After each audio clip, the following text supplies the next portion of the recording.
The brand new Fujifilm X-T50 has a film dial on top, which allows you to quickly switch between different film simulations and see in real time how each one looks. The film dial is simple. All it does is change the film simulation and nothing else. There's an animated graphic with a film canister that appears when you turn the knob, which is kind of fun. You can press the Q button for a description of each film simulation. There are 8 hard set options: Provia, Velvia, Astia, Classic Chrome, Reala Ace, Classic Negative, Nostalgic Negative, and Acros. There are 20 film simulations on the Fujifilm X-T50, so 12 were left off the dial. You can choose your 3 favorite and set those into FS1, FS2, and FS3. I think the +Y, +R, and +G Acros options are really good for that, especially if you do a lot of black and white photography. The C position simply means that the film dial is off. This is what you want to set to when using film simulation recipes that are programmed into your C1 through C7 presets. Recipes require a specific film simulation and don't often look as good when you switch to a different one. For example, the Kodachrome 64 recipe requires Classic Chrome, and if the dial is set to Classic Negative instead, the results are going to look different and probably not as good.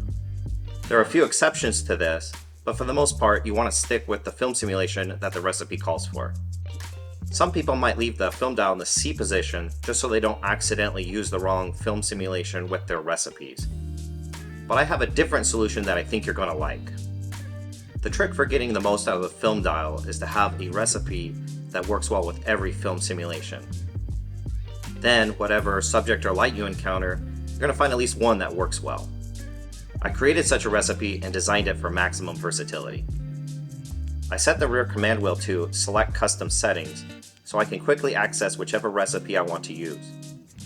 Whenever none of the C1 through C7 recipes are selected, the camera reverts to whatever is programmed into the IQ menu, a bonus 8th recipe. I use the IQ menu, the 8th recipe, for the film dial. When I push the rear command wheel and scroll to Nothing Selected, that activates the film dial recipe.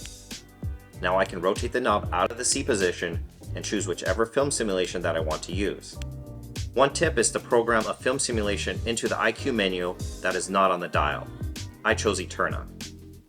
If you follow this technique, it's like having up to 12 extra recipes on your camera. This is the recipe I use with the film dial. You can find it on the Fuji X Weekly website and in the app.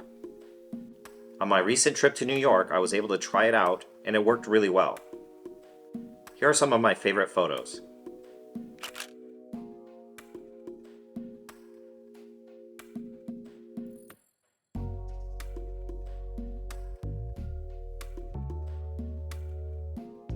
I've grown to really like the Fujifilm X-T50. It's an excellent camera, I like the film dial, but I want to know what you guys think. Let me know in the comments if you think it's a good idea for Fujifilm to have done that. Do you like the film dial?